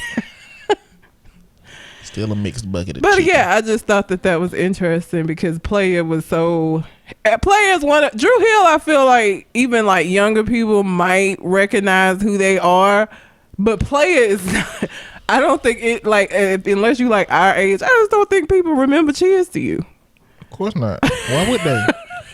The same way that it was like a one hit wonder. Yeah, I want to say they had maybe another song, but it wasn't as popular as Cheers to You. I mean, they always have more than one song, but you're a one hit wonder when that one hit is what defines your career. Yeah, Profile and Liar. Yeah. There was a lot of that happening in the 90s. There's a lot of there was a lot of R&B groups that it was what was happening. And there was a lot of like Ideal, and it was a lot of them. So I just thought that it was interesting because Player was a name that I have not heard in a long time. Because Cheers to You isn't on none of my playlists. Like, I like that song, but it just I don't know. It didn't make the cut. I just tasted. I wonder what Jazz working on. Fried chicken. I don't know why. I think I'm hungry. You hungry? I'm hungry too. Jazz. What? They said that he's working on solo endeavors. So I guess solo endeavors. Yeah, I guess that must mean he working on his weight. Why would that mean that? He might be finna put out some solo music. Then they would say projects. Or music, or album. They said solo endeavors. Maybe they was trying to sound smart by saying endeavors because endeavors sound smarter than projects. I don't know why. Maybe I gotta be his they weight. Ain't putting his business out there on black. You know, hey, he lost some weight. I feel like Jazz done lost weight. I don't know. All I know is that he couldn't dance. None of them dance. Drew Hill's not like a dancing group. They did the little side to side step in Never Make a Promise he or whichever side to side step. He probably couldn't breathe after that. That man ankles was about to turn to dust after them moves. Why are you fat shaming Jazz? I'm fat. I can say this. I can say this shit. I'm just saying. Jazz is probably out here about to put out an album. I didn't know Woody had found Jesus. Yeah. Woody put out a gospel album and I liked it. Like, Woody was my dude. Woody on the first song had a song called April Showers. And then he had a song on the second album named Angel. Cause I guess Woody was like, listen, Cisco and Jazz, y'all great, y'all my boys, but everybody ain't just finna know y'all voices. So I need my own song on each album, and that's it. That's final one. And they were like, okay. I guess Nokia just didn't give a fuck. Nokia don't care. Nokia just want the ducats. He just want the money. Nokia don't care. We don't even know what Nokia sound like. Wasn't he the one that talked? He was the talker. He was the. I don't know. Woody talked. I feel like Nokia did too, though. I don't know what Nokia sound like. I feel like I know what he sounds like talking, but not singing. He just sound like a chord as far as I'm concerned. He just sound like extra sound. You know, in the Drew Hill world. I can't wait to get to this story. Then get to it. Go for it. I didn't read the names. So The NFL has their first 2 male cheerleaders that are going to make their debuts this season. And I Lord. saw this story. I read this story, but I didn't pay attention to the cheerleaders' names. Why they... One of them not so bad. Quentin Quentin Perron. Okay, we'll go with that. Napoleon Jennies. Napoleon Jitties. Napoleon Jennies. Napoleon Jennies. That is a terrible name. I wonder if that's his real name. I think so. They're going to be joining the. They knew he was going to be a cheerleader when he was born. They're gonna be joining the Los Angeles Rams, and then Jess Hernandez will be with the New Orleans Saints. Okay. And this, have you seen what? I bet he Napoleon. I bet the one on the right is Napoleon. They smiles too big. Napoleon, but the one on the right has to be Napoleon. He has to be. He looked like Napoleon Jennings. Yeah. So how do you think that NFL fans are going to respond when the halftime show has men cheerleaders? They always college always have male cheerleaders. Yeah. So if it's people who watch college and NFL, then it ain't gonna make no difference. Well, but I do think that we're in an era and a time where Republicans think that the world is becoming more liberal, and the reality is it is. It's becoming more liberal. But they think it's becoming more liberal because liberals and Democrats are forcing liberalism into the world. The reality is it's becoming more liberal because that's what diversity looked like. That's what happens when a nation that was built on the notion of bringing other people and cultures into it, whether it was by force or whether it's just take from them. The idea that a country was founded on that at some point, it's always been changing. It's always moved like this. The needle has always moved in this country as it pertains to diversity. So it's going to keep happening. It's going to keep changing. Y'all think when Jerry Jones and all these owners die, you think that it's going to be somebody as conservative as they will take their place? Hell no. It's going to be more, they're going to be more liberal. And then when 50 years pass and they all die, then you think it's going to be somebody else more conservative than them? No, it's going to be people like that's the natural progression of a diverse environment. It's going to constantly change. The reason why, okay, so this was posted on the Shade Room, and I just wanted to read some of the comments because I just don't imagine that there are going to be a lot of. I feel like there's going to be a lot of people that are going to be apathetic about it and not give a fuck. There'll be people that are happy about it, but I do think there's going to be a lot of folks that's going to have a problem with it. And based on these comments, of course, let's not. Also, I mean, me talking about it being a more liberal movement, that's gonna come with a lot of opposition like it always do. Clearly Republicans who think that Democrats and liberal media or whatever is pushing that upon the world, they gonna hate it. And then you got misogyny generally, where men just gonna hate men doing things that they believe was reserved for women. And most of these are from well, there's some women, but and then you got people like Umar Johnson, who carries on the dialogue about people caring about LGBT more than black. You know what I'm saying? These two guys are black. The two Quentin and Napoleon are both black. Yeah, but males. Well, no, I'm not saying that about Umar, but I just wanted to. If they kneel, they getting their ass fired. If they blackness, they can bend over and bust it open with pom poms in their hands. But if they kneel, they getting fired. So, yes. Yeah. What and Umar Johnson is saying is, I wasn't saying that in reference to their blackness. Yeah, I wasn't saying that in reference sense. to Umar. The comments but are I'll from. Stop interrupting you for trying to say the comment. The comments are for black men and black women. Of course, yeah. This is from a black man. World got to be ending soon. The fuck is going on? This is too damn much. I'm about to read the Bible. This is from a black woman. This is not what the black community needs right now. There has to be some limitations placed on this LGBT agenda. The black man is the target because America knows what the power they hold. Black man, if you are reading this, you are the image of God. They fear you with everything. You're the prophets of the Most High. You are being attacked on all levels. Please wake up to your true nationality, culture, and heritage. The time is short.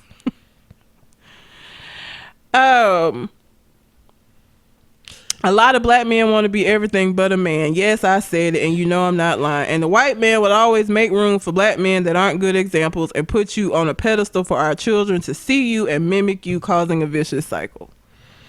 Like, it's a couple of good, but most people are talking shit about these TVs. One thing that's been pointed out by Michael Eric Dyson on one of his interviews is that black people are morally conservative. Yes.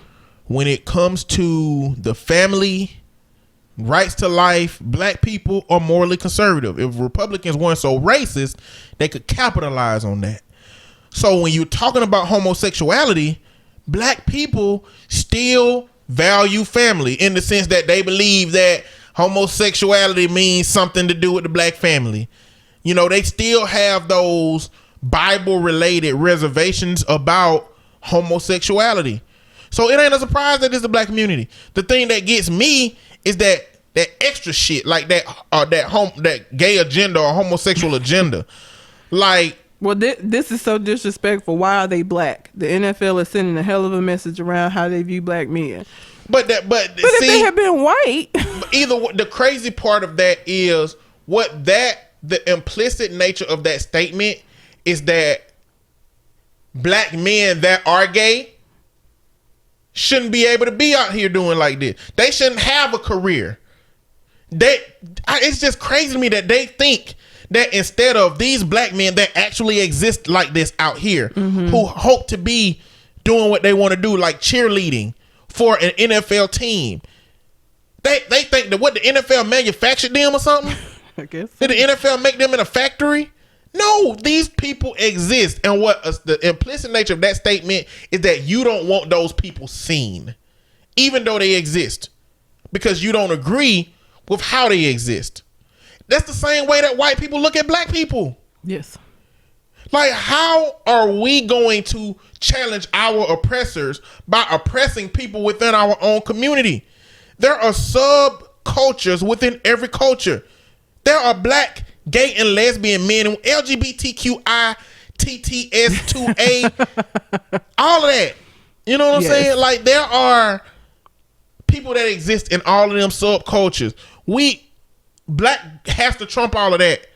I am an advocate for all black success. Really don't care, based on what you innately consist of, okay? And the reason I make that discernment is because Umar Johnson's success is not important to me because I don't agree with how he's trying to achieve his goal and the message that he have to do such with.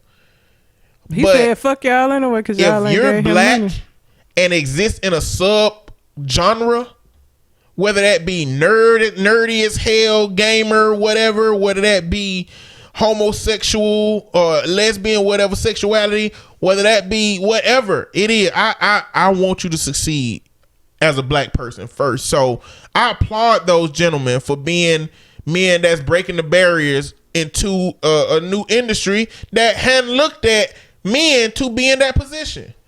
And black people who don't feel like that, I don't give a fuck what you think. I'll just be interested to see how they are welcomed the first game that they cheerlead at. Just because ain't nobody gonna be paying attention because it's gonna be 3 players on each team kneeling, and that's what they're gonna be booing about or focusing on. It ain't gonna make no difference. Well, are the teams? I don't know. I don't watch. Like, preseason happened and people kneeled. No, but I mean, during the halftime show when the cheerleaders are out there, the players aren't even on the field, are they? I guess not. They're not on. So the focus will be on them. Well, I mean, if you want to keep finding shit to be mad about with the NFL, you just need to start watching it. Go watch hockey. Go watch hockey. But when I hear comments like that, it make me feel like all of the comments. I'm just saying, anytime I hear negative comments, it make me want to go find that person and it won't make me want to like the Men in Black neuralizer to exist.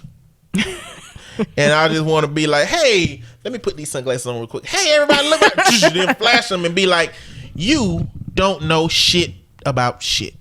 You love all black people, no matter their race, their creed, their sexuality. You love everything black. You accept black. You will not shun a gay black man. Listen to Conversation Con Artists, and then go on about my way to the next, to the next group of people. You know what I'm saying? Like, that's how I feel about negative comments like that, man. It's like crazy. 10-1. 10 bad comments for like one good. I don't know why you think anything different. It's about homosexuality. Unless there's a whole website run by homosexuals and gay, you're not gonna find positive comments about anything gay. They do know that there are men that cheerlead that are not gay. They're straight men that do that. Of course, but that's what misogyny tells you. Misogyny tells you that when a man is doing some woman things, they men can't even eat popsicles and suck the tip. You know what I'm saying? Like, it's a popsicle. It's not a penis. Every phallic object, and like, I got a microphone up to my lips right now. I'm gay.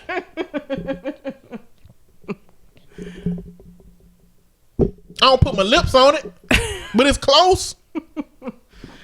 You know, that's like the preposterousness of that situation. Yeah, because I mean, there's neither one of them have. Well, whichever one was on the right, I don't know.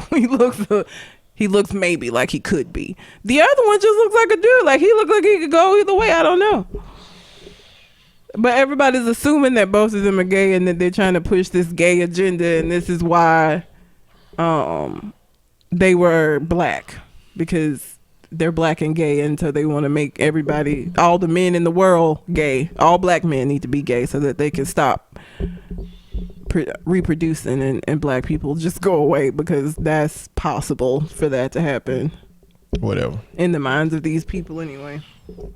Whatever.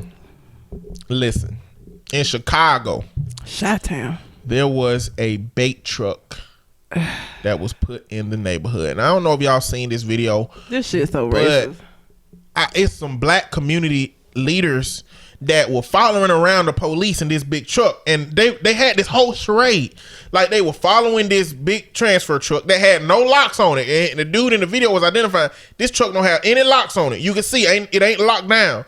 And the police pulled the truck over, like in the middle of a busy neighborhood next to the basketball park where the young kids go, and basically pretended like they took the dude out of the truck and arrested him and took him to jail and just left that truck there. The issue is there was a black police car just continuously circling around the block, because what they were doing was they were waiting for people to come open it up, and it apparently was full of Nikes. So if they don't go and do this in a white neighborhood with a truck full of Vans, or in the trailer park with a truck full of boots, then what? Like, yeah, it really speaks on how little they value the black community. That's so fucked up. It was red bottoms in there too. Because there was Nikes and red bottoms. This is the crazy thing. The crazy thing is, this is really a measure of how they feel about the community, because I understand a bait truck for if you know a particular thing exists and you're trying to pull that thing out. You know, like what a bait, like, for example, if they knew that there was a money launderer in a, organization, and they went straight to that person and set them up to find out that he was the money launderer, pull him out, and then we're done because we got what we were looking for, that would be one thing. But to blanketly not care about anybody there and have that truck there for them to come and get, it shows how disconnected they are with poverty. Because the thing is, these communities don't just have people that steal, and once the thieves are gone, then stealing stops. They are poverty-stricken environments in which everybody is on the edge of doing what they need to do to survive. And when you dangle something in front of them that will give them survival from their perspective, they are more likely to do it. And it don't have to just be this community, but the fact that they only do it to this community means that this is what they believe about black people. Now, the whole video just pretty much, it's about these dudes are confronting the police. They go up to the truck and say, hey, get this truck out of here. We don't want this here. Y'all just trying to set black people up to arrest them. And so then they get out, the police get out, and they around, and the dude is like, y'all can move this truck. And he said, we're not going to move it. We're going to move it when we get ready. And he said, why don't you go do this in your community? And he told a cop, do you do this in your community? He said, yeah. And he said, well, what's your community? He said, go watch bake truck videos on YouTube, and you'll find that we do it in all kind of communities, which I doubt. I didn't look it up, but I doubt you're going to find it being done in all kind of communities. But since then, Norfolk Southern has apologized and says they won't use the bait truck tactic again, which is the trucking company whose truck that they were using for this situation. Now, the nature of the article makes it sound like they're somehow intertwined in this operation, more so than it being a law enforcement thing, and it's really confusing. But a lot of people have come out to say that the problem with a situation like this is it erodes trust between the police and the community. And it further puts a gap between that relationship. And one of the craziest parts is that the police, after all this shit that's been happening, still don't feel like an important role that they have is to build a relationship with the community. They just want the community to respect their position. But the individuals that act in those positions ain't willing to build a relationship with the people in it. And that, I just, like, this is the most, it don't surprise me. As a black man in America, it don't surprise me at all. And you know what? I'm tired of not being surprised. Yeah. I'm tired of not being surprised. And I don't think I'm gonna not be surprised in my lifeline. I don't think that's gonna switch around in my lifetime. But the things I say, the things that I hope to maybe achieve in my career, that shit is all for my kids. Or if not my kids, my nieces and nephews. And if not my nieces and nephews, the kids that I work with on my caseload, to be able to, be in a world where they ain't as surprised as they ain't as not surprised as I am. Yeah. What else you got? I was just gonna briefly mention that NBA young boy, the girl that he was caught on camera beating, is pregnant by him, and she will make the 5th child for him. He's only 18 years old. So NBA young boy, you might want to change that NBA that's supposed to stand for never broke again, because nigga, with 5 kids at 18, that's all you gonna be is broke. Because maybe not. How not? The courts are who decide whether or not. They only taking 1% of Blake Griffin's income for his child support. A child. These are 5 different girls. Okay, so take 5% of Blake Griffin's income. You think he got NBA YoungBoy does not have Blake Griffin money? He don't have Blake Griffin money, but if the judge take enough money from what income he have just to support the children, then it ain't gonna impact him very much. I feel like he would. We'll see. They take into account like how much it costs for wherever his baby mamas is living at, the expenses for the child, like the diet of the child, like the school they go to. But he's not likable. Do you know the judge? They're not supposed to be biased, but I feel like he would go in there and show his ass. Like, I just feel like it ain't gonna. It wouldn't be the same. No, I feel like he got a lawyer that's gonna handle this stuff pretty decent for him. That's the difference. We'll see. That's the difference. If he don't have a lawyer that'll handle this stuff for him, then yeah, he gonna be in a real bad situation. And domestic violence and stuff definitely ain't gonna help his because situation. He can't even be around a girl. Now he didn't got a new girlfriend, and he told the new girlfriend that as soon as the restraining order is released on the old girlfriend that's pregnant, he's gonna get back together with her, and she gonna have to go, basically. So I mean, like, I a part of me is like, whatever. When you mess up, you get what come to you. But I don't feel like that with the justice system. I feel like, it's too subjective. Judges for white people, I don't know. For him and with who he is and what he looks like, I just feel like as much as they could fuck him over, they would. Well, that's the problem. That's the problem with the subjectivity, what he looked like, and all of that stuff. Like it should be a standard by which can be used but to determine that, you know. And so while, like I say, I feel like you get whatever you get coming to you in this situation, there should be a more objective measure to determine what your role, physical role, should be in a child's life, what your financial role should be in a child's life, and that should be able to be applied fairly in a way that don't impact a person's life. So because I know, like, we talked about the child support thing last week, and I said what I said, but I do know men who was pretty much told by the judge, your life finna be shit for you to pay these kids, for these kids. They have said that to the men directly.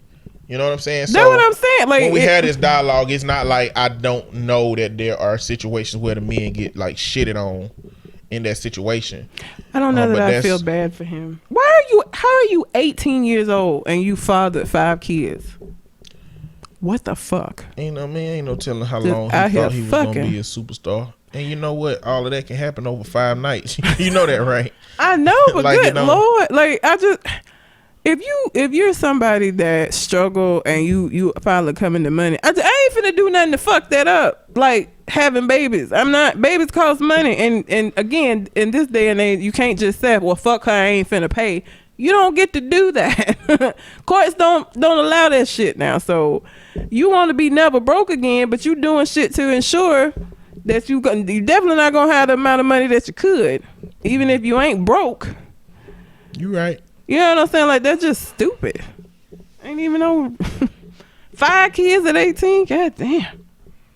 It is what it is. He can't even legally drink yet. He can't even legally smoke. I'm sure he's doing both of those things, but I'm just saying, legally. Can't rent a car. Can't do shit. You got 5 kids already.